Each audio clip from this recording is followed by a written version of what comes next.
football is officially back, and we saw the return of Zach Wilson in the starting quarterback role.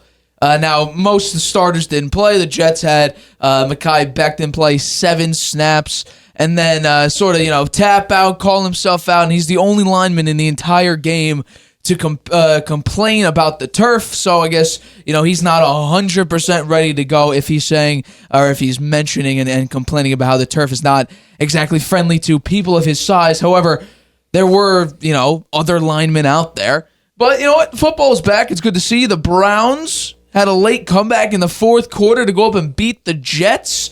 Man, it's good to see people in pads hitting each other, collisions, running, passing, quarterbacks throwing. So I don't know, did you get anything from this game? Anything you like? Anything that concerns you? Overall, what's your reaction to football officially being in full swing and returning for the 2023 year? I thought the field goal kicker for the Jets was good. Right? Who was it? Greg Zuerlein. Greg Zuerlein. Greg the leg. He kicked a 54, a 44, and a 44. A 54-yard field goal is pretty good, for first time he tried to kick one in a game this year, and even though it's the Hall of Fame game, which means absolutely nothing. I thought he did a good job. Zach Wilson looked okay when he was out there. He threw that long pass, 57 yards. That was a nice pass. The guy made a nice catch on it, too. There it is. Look at that. Look, watch this catch. Oh, gee. He almost fell down. That was a nice catch. Has that guy got a chance of making the team, number 86, do you know? Maybe. Man, who knows? Yeah, that's a nice catch. Then the Jets were up 13-0. They had a short touchdown run there. And then the Browns started to come back. They had a short TD pass, end around for another TD, made it 16 to 13, 16 to 14 at one point there. And then they took the lead in the fourth quarter with a 40-yard TD pass from some guy I'd never heard of. And then the Jets came back with a nice long punt return. They got down there. There was a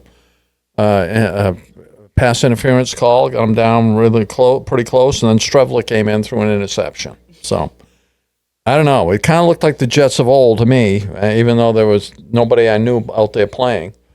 I hope that's not a foreshadowing of things to come for them, right? And they're hyped up to be great, and they turn out to be a bust.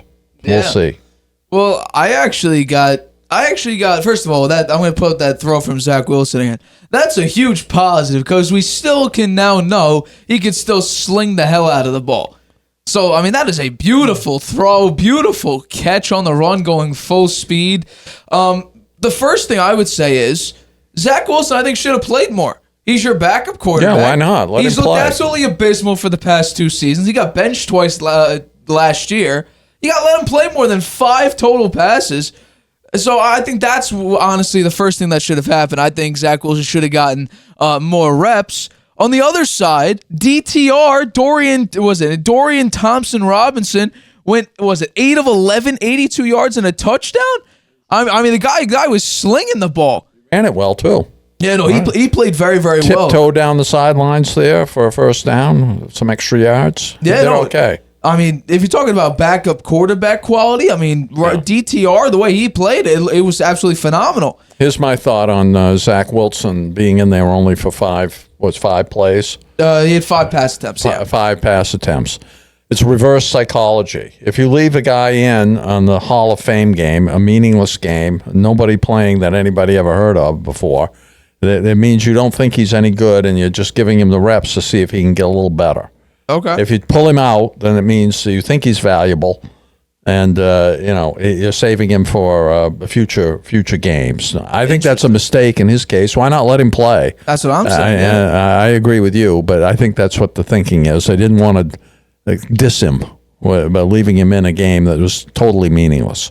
Maybe, but it's also good to get reps when you're that bad and your team somehow still believes Plus, in you. when you're starting to play good there, he started off good. It built a little confidence, maybe, which is something he needs a lot of when he got hammered by the New York media last year. Wow. No, it was pretty bad. He got slaughtered. I mean, when you clearly screw up a win for your team, and then you go, and the media asks, "Were you responsible for that?" And you just flat Says out, no. one word answer, just nonchalantly go no. Feel a little taken back by that because it was clearly your fault. Yeah. Well, he had to backtrack on that one and say, yes, it was my fault. He took a beating after that. Yeah. I also saw I saw one more positive and then two potential negatives, and I mentioned one of them with Mekhi Becton, but I want to go back to the positive now. I mean, regardless whether or not, we're playing there were some second stringers in here, mostly third, potentially fourth stringers in here. The Browns could run the hell out of the ball. 172 yards on 33 carries with 1 touchdown. I mean, if that's not a positive saying that you could run the ball, I mean, I don't know what's not. You had Demetric Felton Jr. He ran for 46 yards and a touchdown in only 7 attempts. John Kelly Jr. He had 4.2 yards per attempt. He had 42 yards in total. I mean, like I said, DTR, he was the third highest rusher with 36 yards. I mean, that's really, really great. And speaking on the Browns side, they have a young tackle named DeJuan Jones. I believe he went in the 4th round. He went 35 pass blocking snaps, no pressures allowed. And you might be like, oh, they're just playing third and second stringers. Well, let's take a look at that because actually he went up against 2 first-round picks. Will McDonald IV, their pick of this past year, and Jermaine Johnson, the really promising defensive lineman that was taken 2 years ago. And also Bryce Huff, who actually had a sack in this game until he went up against DeJuan Jones, who was actually a really, really good pickup. Now, he's a 4th-round pick. Can you really label that a steal? We'll have to see, but it is still the preseason. But I'm not saying, oh, my God, this guy's going to be top of the league. However, it's really, really promising to see when you go up against multiple first-round picks. You have 35 pass blocking snaps, and you allow 0 pressures. So I do think that is actually really, really good for the Browns to add another really key offensive line piece.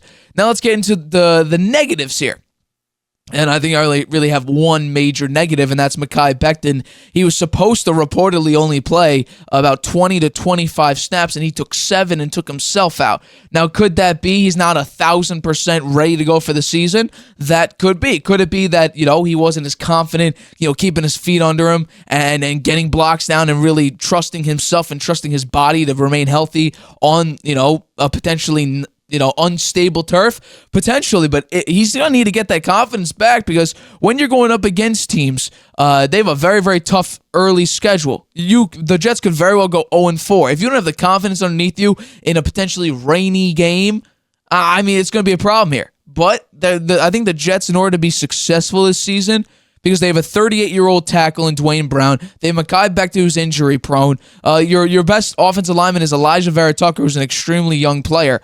You're going to need to build up some confidence within this offense and really help Aaron Rodgers, who, his rushing yards per game have plummeted down to, low single digits when he was getting about 10 to 20, at least the early part of his career. So he's now basically strictly a pocket passer. So if you have an offensive lineman who was supposed to be extremely promising, he's not very confident in himself to keep his feet under him in not pristine and perfect conditions. I'm going to be a little bit concerned about that. But Wait, the guy's been out 32 of 33 games or something on possible games. He only played one game. 33 or 34.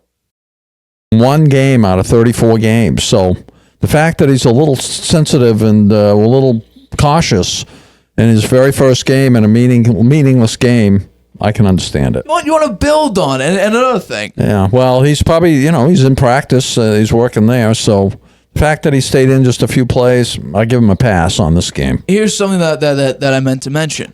There's one more negative here. These weren't like special teams coaches coaching defense and offense.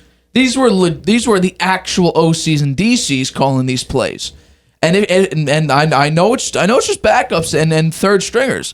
But if your offense can only put up 16 points and only have 1 touchdown total in this entire game for the Jets and a bunch of field goals, and you give up 172 rushing yards, and you put some of your reserves out there and some second tier to starting rotation guys. Jermaine Johnson's a part of that. Will McDonald, I assume, is going to be part of that.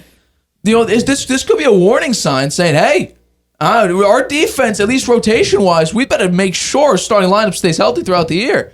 Because otherwise, I don't know how great we're going to be later on. Yeah, well, the defense, I think, would be the bigger question mark there if you had anything to question from a game that was meaningless. No, Right? exactly. They gave up 172 yards. Salah is known for being a defensive mind, right? Right. A big defensive coach. So it's a little embarrassing for him in the Hall of Fame game to give up that many yards on the ground. I think it's pretty bad. So that's really the only other knock I have. And besides, the Jets could have as much talent as they want. They brought in Brett Favre. They've had Darrelle Revis there.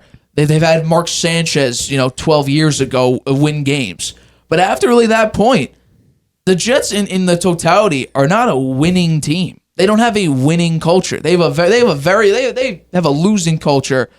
One of probably the worst losing cultures in the NFL. I think the Bucs and the Lions may have it worse, but the Jets aren't a team that come out here and have a lot of, pride in winning games. Are they promising? Yeah. Are they a budding team? Yeah. Should they have confidence? Yeah, they have great players. But it's a question of, can you will your team to win? And if you're losing in a preseason game to the Cleveland Browns, when you're supposed to be this, Super Bowl contending team, you got to be complete here. Your coaches are calling these plays, and you only scored one touchdown. I don't know. I might just be a little bit too harsh on the Jets, but these are just little seedlings that I could potentially see. Your coaches are not setting up your depth players to succeed, and you lose to the Browns. You give up 172 rushing yards. I'm not saying this is I'm not saying fully this is a sign of things to come, but it very well could be. But I don't know. I could just be a little bit rough on the Jets on a Friday evening. It's a little early to write them off, I think. It was only the Hall of Fame game. Yeah, no. I didn't play anybody new. At least a few players, not much. A couple here and there, but really nothing else. Yeah.